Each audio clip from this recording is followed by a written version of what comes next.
Sometimes the most profound stories aren't told with a loud voice or a grand gesture, but with the quiet weight of a single moment. We've all felt underestimated. That feeling of being overlooked, of having our past or our pain dismissed by those who can't see beyond the surface. But what if the very thing that makes you seem ordinary is also a symbol of a sacrifice so immense it could stop an entire world in its tracks? This is a story about that moment, a story about a woman who had given everything and in doing so became a ghost, only to find that true power doesn't need to announce itself. It just needs to be recognized. Sorry, ma'am, this area is restricted. You'll need to step back. The voice was young, firm but uncertain, echoing from the security post as she approached the gate. The officer barely looked up at first, scanning the woman in plain clothes with the casual ease of someone used to dealing with routine interruptions. Her presence didn't raise any alarms at first glance. Jeans slightly faded from work, a gray windbreaker zipped halfway up, hair pulled back into a simple knot. She looked tired, ordinary, quiet. But then she reached into her side pouch and slowly pulled out an ID card. Well, worn, its plastic edges dulled and scuffed by time.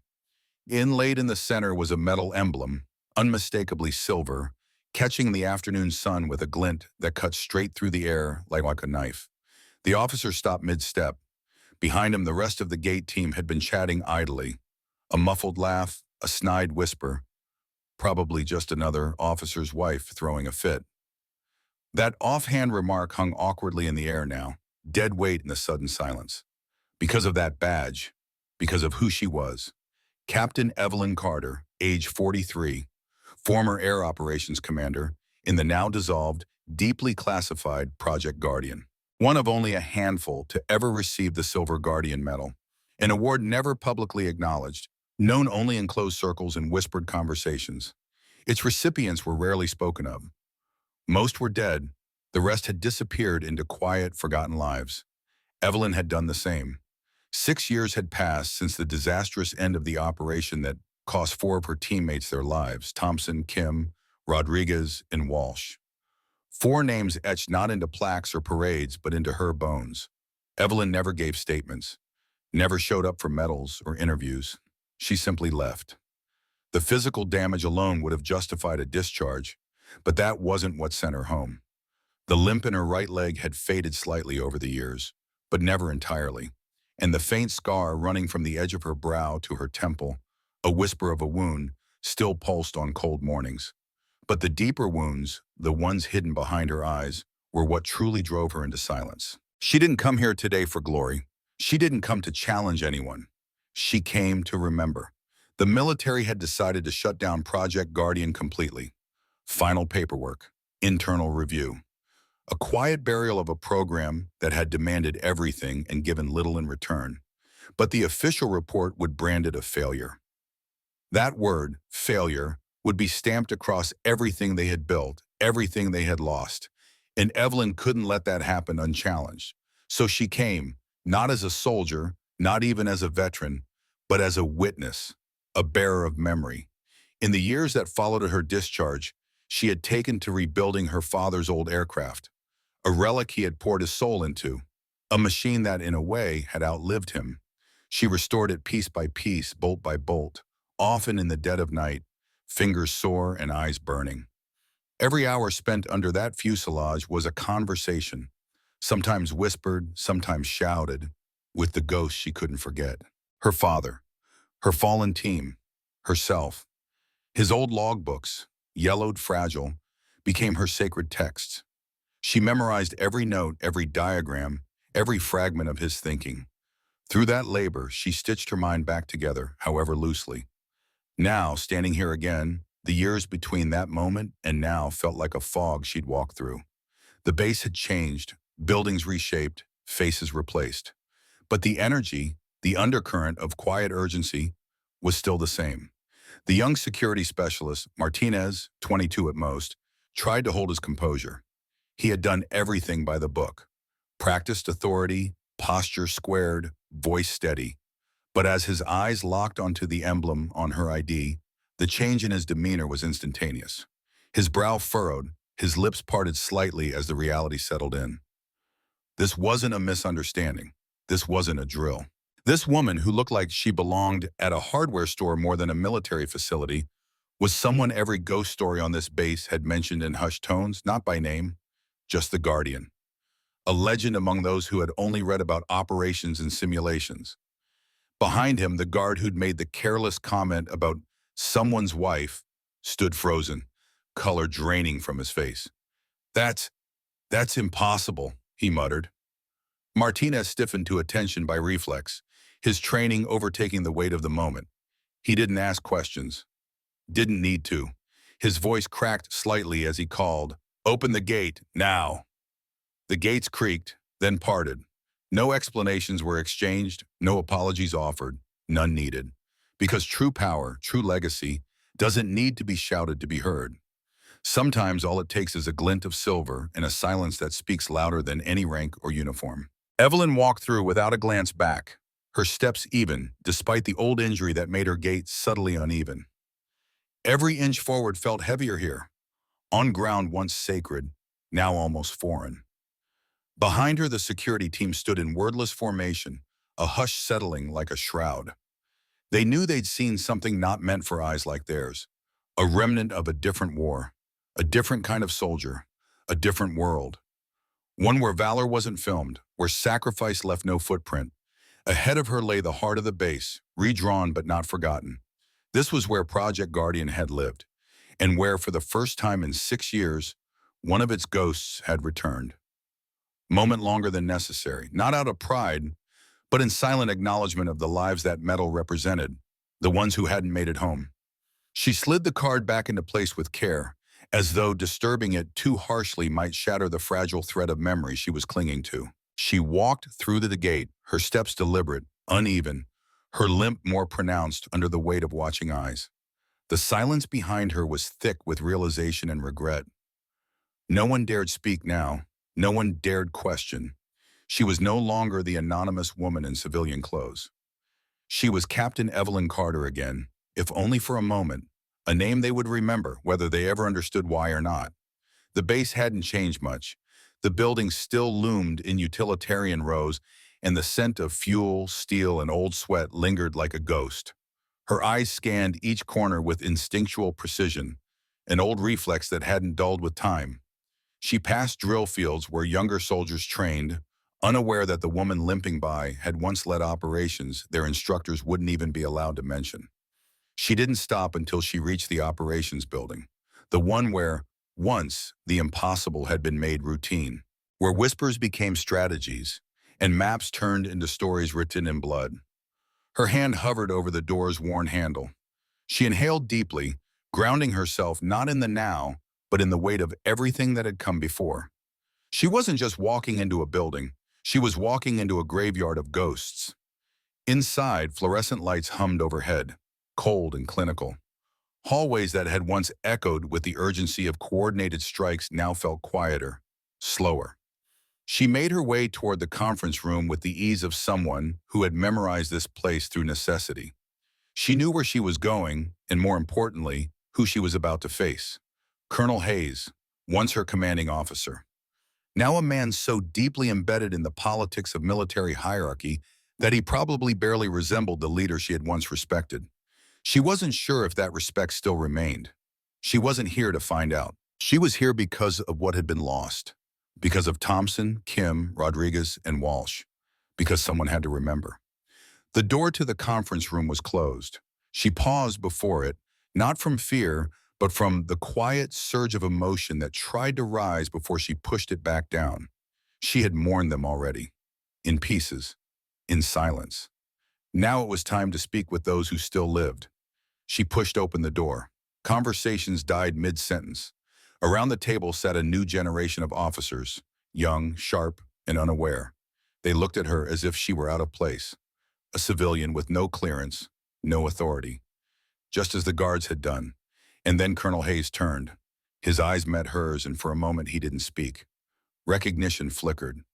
Then something else followed. Discomfort, maybe guilt. It was impossible to tell, but he stood slower than he once might have.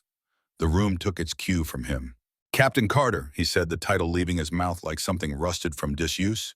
She didn't return the greeting. She didn't need to. Her presence was greeting enough. Let's talk, she said quietly, but with the kind of command that left no room for refusal. And so they did, because ghosts don't stay buried forever, especially not when they wore the silver. It was still warm from the officer's trembling grip. As Evelyn stepped through the base gates, now wide open, a wave of murmurs rose behind her. Whispers cut through the stale morning air. Did you see that? That was a silver guardian. I thought they were just a myth. My instructor at the academy said guardian operators were like ghosts, never confirmed, never denied. She looked so normal. Normal. The word echoed in her mind with a trace of bitter irony, curling the corners of her mouth into something that wasn't quite a smile. Normal didn't belong to her. There was nothing remotely normal about surviving Black Ops missions that had claimed soldiers more skilled, more decorated, more prepared than she'd ever been. Nothing ordinary about spending 6 years dragging behind her the heavy silence of classified failures, the kind buried so deep even ghosts couldn't find them. Nothing standard about being alive while scrubbed from every official record, erased but still breathing. But maybe that was the point. Maybe the most lethal weapons were the ones you never saw coming. Maybe the most dangerous people blended in best. Her limp grew more pronounced with each step, the old injury flaring up as she pushed deeper into the base. The pain was a familiar companion now, quiet, constant, earned. Every footfall brought her closer to the reckoning she'd spent 6 years avoiding. The base hadn't changed. Same squat concrete buildings, same rusting chain-link fences, same undercurrent of jet fuel in the air, mingling with sweat and ambition. It was frozen in time, but she had changed. She was no longer Captain Evelyn Carter, the prodigy of Project Guardian, the symbol of a new generation of elite operatives. That version of her had died with her team. She was Evelyn now, just Evelyn, the one who'd crawled out of wreckage with broken bones and 17 names burned into her mind. Only 12 of those made it into the final report. The other 5 had been conveniently omitted, lost in red tape and official denials. But she remembered them all. Today, she was here to make sure those names weren't erased completely. Her authority didn't come from rank or medals anymore. It came from something far older, something deeper, a tarnished piece of silver embedded in a weathered ID card. That small piece of metal didn't need a speech or explanation. It spoke volumes on its own. Real power didn't parade itself. It rested in the quiet strength of symbols soaked in sacrifice. True command didn't demand attention. It earned it, and it earned it through scars and silence and survival. The kind of authority you don't wear, it wears you. Word of her arrival cut through the base faster than any alarm. Within minutes, it reached the top. Colonel Hayes, locked in a tense Project Guardian closure briefing, was mid-sentence when the knock came. "Sir, we have a situation at the main gate," the aide said, breathless. A silver guardian just walked in. Hayes froze, the blood drained from his face. "That's impossible," he said automatically. "All Guardian operatives are accounted for." "Sir," the young man repeated, "she's here. ID confirmed. Metal authenticated. It's real." Silence swept through the room like a cold wind. Around the long table, seasoned officers, men hardened by decades of military politics, suddenly looked like cadets who'd just been caught in a conversation far above their clearance. Hayes stood abruptly, his voice clipped. "Gentlemen, the meeting is adjourned. We'll reconvene tomorrow. I have urgent business." 15 minutes later, he stood at his office window, eyes fixed on the courtyard. A single figure approached, her gait unmistakable even after all these years. That limp, that way of moving, measured, calm, composed, like someone who had nothing left to prove and no one to impress. Civilian clothes couldn't hide who she was. Captain Evelyn Carter, the ghost of Project Guardian. The survivor who'd vanished into legend the day her mission died and her team with it. He had sent her to die, and she had done something worse. She'd lived. Lived with the aftermath. Lived outside the lines. Lived when silence was demanded.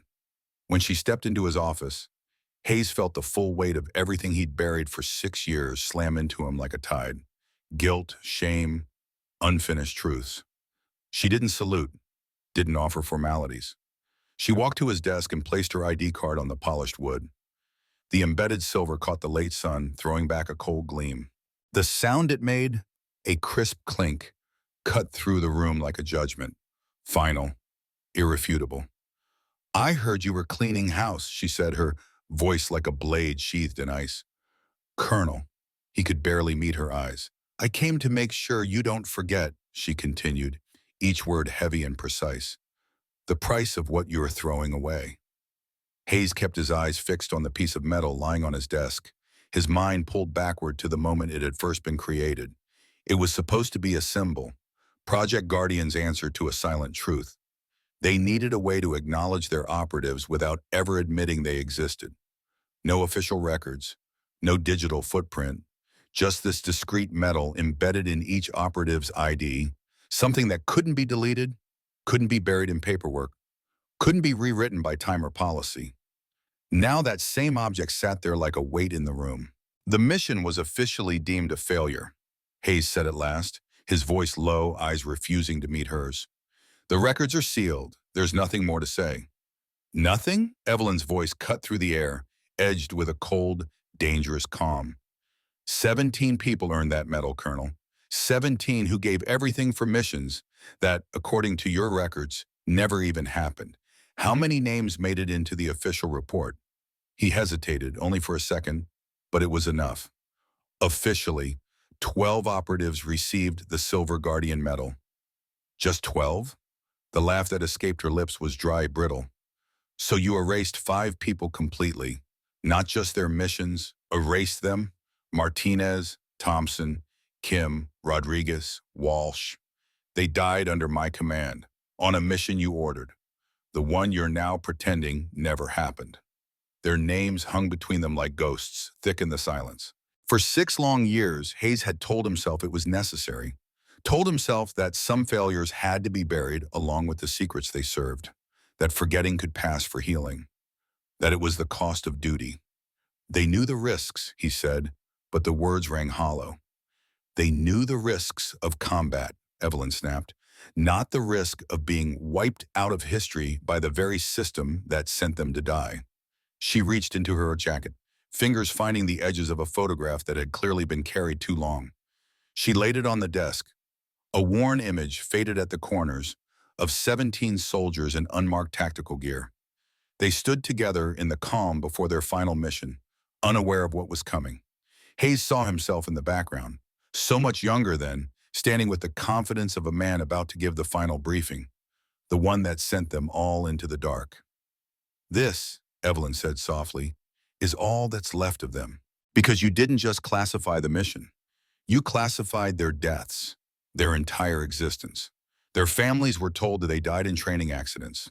Their friends? They think they were transferred, but I was there. I saw them fall." Finally, he looked at her, and this time he truly saw her. The scar at her temple was the most obvious mark, but it was the shadows in her eyes that hit the hardest. They held a kind of grief that time hadn't dulled, a burden that had only grown heavier year after year. "What do you want?" he asked, his voice barely above a whisper. "I want you to remember," she replied, "before you close the books on Project Guardian for good, I want you to remember that it wasn't just a program, it was people, real people who bled and died on missions that the world was never meant to know about." She pointed to the ID tag on his desk. "That isn't just metal, that's a headstone for soldiers who don't get graves. That's the only memorial they'll ever have." Hayes reached for it, turning it in his fingers. It wasn't heavy, not in the usual sense, but he could feel the weight all the same. 17 lives, 5 deaths that would never be spoken of, 6 years of institutional silence. "The families were compensated," he said after a pause. Evelyn didn't flinch. "With money and lies. They were told their sons and daughters died serving their country. But no one told them how, or why, or whether what they died for even mattered. They weren't even given the dignity of the truth." She stood, her chair scraping softly against the floor. She took a step toward the door, then stopped and turned. "I'm not asking you to declassify the files, I know you won't. But when you write the final report on Project Guardian, you owe them this. Remember that 17 people were part of it. Not 12, not a footnote. 17 people who died as heroes, even if no one will ever know their names. He watched as she walked toward the exit. Each step echoed with the weight of everything she'd carried alone for so long. "Evelyn," he called, his voice cracking with something he couldn't name. "Why now? Why come back after all these years?" She paused in the doorway, silhouetted by the hallway light. "Because someone has to speak for the dead," she said without turning. "And apparently I'm the only one left who still remembers who they were." When the door closed behind her, Hayes remained still, staring at the photograph she'd left behind. 17 faces looked back at him, frozen in time. And for the first time in 6 years, he couldn't look away. 17 faces stared back at him, each one etched with the calm certainty of those who had believed, without hesitation, that their sacrifice would mean something. They hadn't known they would be buried twice, once in the scorched dirt of hostile territory and again in silence, sealed within files so classified they might as well not have existed. The official closure of Project Guardian could wait.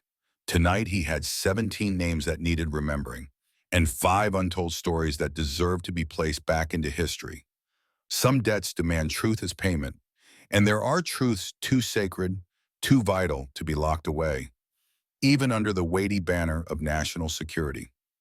It took only hours after Evelyn Carter's quiet meeting with Colonel Hayes for the news to ripple through the secure corridors of the base. Not the details, those were still locked behind layers of clearance, but the core of it. A Silver Guardian had returned. Someone from the fabled Ghost Unit, the operatives whispered about but never confirmed, had stepped out from the shadows. Hayes immediately suspended the planned termination of Project Guardian. He didn't cancel it, not officially, but he made it clear that no one was to proceed with the closure. Instead, he called for a private gathering. Not a ceremony, not by protocol standards. There were no press, no recorders, not even a transcript. Just a meeting behind sealed doors in the classified briefing room, attended only by those few who had the clearance to understand what Project Guardian had really been. When Evelyn entered, she found herself face to face with officers, men and women in uniform whose entire careers had been built on traditional, clean-cut military service. Most of them had only heard rumors of her unit, stories passed along in tight circles, unconfirmed. Now those stories had weight. Now one of the ghosts was standing in front of them. At the head of the room, Colonel Hayes held up the photo she'd left in his office. A single frame lined with 17 faces. Faces that, for most of the people in that room, were entirely unknown. "Ladies and gentlemen," Hayes began, his voice steady but carrying a deeper resonance than it had during that morning's bureaucratic meeting. "Today we pay tribute to the operatives of Project Guardian. Not publicly, we're not allowed that privilege, but privately, among those who understand the real cost of service in silence." He gestured toward Evelyn. "Captain Carter is the last living active witness to missions that saved countless American lives, but that we are never permitted to officially recognize. She's here to ensure those lives aren't forgotten, that the human cost behind our most secret operations is not erased." A young major in the back raised his hand. "Sir, if I may, what exactly was Project Guardian?" Hayes turned to Evelyn. She gave a quiet nod and rose from her seat. The room noticed the slight drag in her step as she stood, her limp more visible in this formal setting. She didn't hide it. "We were the unit that took on the missions no one else could," she said plainly. "We operated where even special forces couldn't go, beyond enemy lines and territories officially off limits. Our targets weren't just threats, they were existential. We succeeded more often than not." She paused, then touched the faint scar near her temple and gestured down to her leg. "But when we failed, we vanished. No recovery teams, no next of kin notifications, no medals, no funerals. Just another sealed file and a new name engraved into silence." Captain Sarah Chen and the base's current intelligence officer broke the silence. "What? Captain Carter, how do you live with that, knowing your team died for missions no one can ever talk about?" For a long moment, Evelyn said nothing. Her silence wasn't from hesitation. It was the kind that comes from carrying something for so long. You forget what it feels like to speak it aloud. "You carry it by remembering their names," she finally said, "by refusing to let them fade into the dark. You carry it by making sure someone, anyone, remembers that they mattered, that they gave everything, and it wasn't for nothing. Colonel Hayes stepped forward again, his face hard but respectful. Effective immediately, he announced, we are establishing the Guardian Memorial Archive. Captain Carter will be its curator. It won't be for public access, the classification level doesn't change, but it will exist, awareness, a record for institutional memory, so that when future officers sit in this room, they'll know what real service sometimes demands. Silence settled across the room once more, this time not from shock or awkwardness, but from reverence.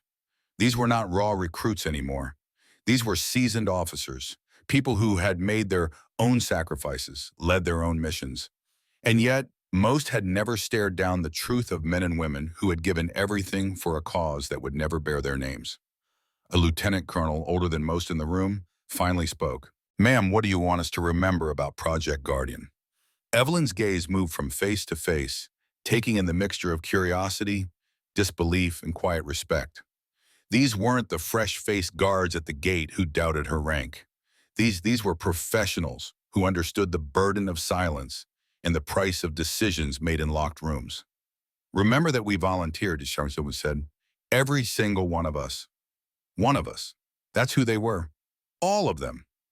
We knew what we were signing up for, every risk, every consequence, every unmarked grave we might one day belong to. We understood we might vanish, our names erased, our missions buried, our sacrifices never spoken aloud. And yet, we did it anyway, because there are threats so shadowed, so dangerous, that only those willing to become ghosts can face them. Evelyn paused, her fingers instinctively brushing the metallic fragment embedded in her belt, a piece of her past, a weight she always carried. And don't ever mistake silence for shame, she said, her voice low but firm. Sometimes silence is the highest form of loyalty. Sometimes the most important victories are the ones the world will never hear about. The ceremony ended just as it had begun, without applause, without music, without spectacle. Just like the missions of Project Guardian had ended. No celebrations, no recognition, no fanfare. Yet, as the officers quietly filed out of the room, something had changed. A shift in the air, a new understanding of what it truly meant to serve, of what sacrifice really looked like. For the first time in 6 years, Evelyn felt the crushing burden on her shoulders move. Not lightened, not diminished, but balanced. Carried now in part by others who would remember. 3 months passed. Evelyn now stood at the front of a classroom in the Advanced Intelligence Training Facility on base, facing a new generation of young officers. Behind her, locked within a glass case, hung a framed black and white photograph of the original Guardian team, 17 solemn faces, and beside it, a replica of the Silver Guardian medal. Not the real one. That remained embedded in her belt. This one was for teaching. Can anyone tell me the difference between secrecy and shame? Evelyn asked, scanning the fresh, alert faces in front of her. A young female lieutenant raised her hand with confidence. Ma'am, secrecy protects national security. Shame is what you feel when you fail your mission. Evelyn offered a faint, bittersweet smile. That's what the textbooks say, she replied. But textbooks never had to bury teammates whose names they weren't allowed to speak. They never had to stand in silence when the world moved on, oblivious to the people who made it possible.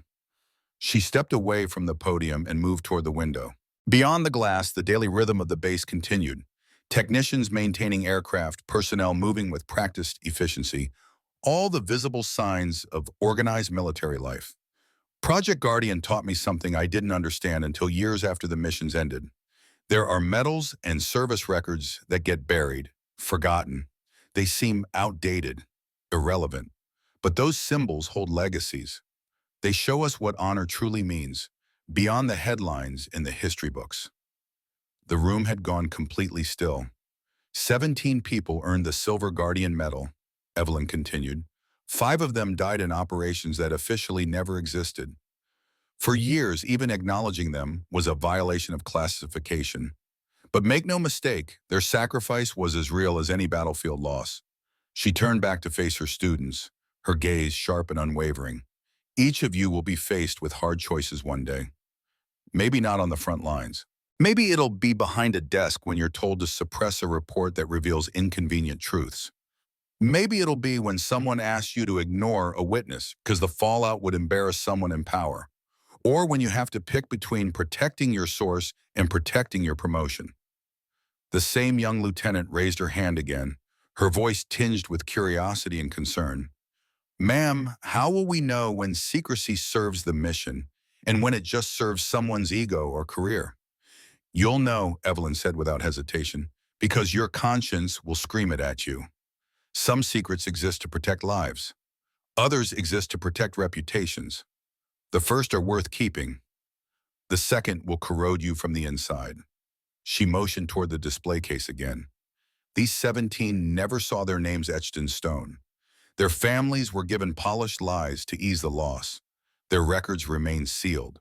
But their legacy survives in every officer who chooses integrity over convenience, duty over ambition, truth over politics. As the class filed out of the room, quiet but contemplative, one young officer lingered behind. Captain Carter, he said, hesitant but genuine, do you think there will always be missions that require people to vanish? Evelyn paused, considering the weight of the question. Maybe, she said softly. But until that changes, I hope there will always be people brave enough to serve in silence, and wise enough to remember the ones who came before them. That evening, Evelyn walked alone through the base memorial garden. Her name wasn't engraved on any of the monuments. Couldn't be. Not yet, maybe not ever. But for the first time in a long while, she didn't feel erased. At the center of the garden, she stopped before a small plaque. It bore no names, no mission numbers, no details. Just a simple inscription. To those who serve in silence, no names, no stories. Just a quiet truth that some heroes don't need monuments. They become something more enduring. Living reminders that true service demands no applause. In a world that clamored for recognition and spotlight, Evelyn carried her embedded medal quietly. It didn't gleam under the lights or draw attention, but it said more than any speech ever could. Some heroes don't need to announce themselves. They just need to be remembered.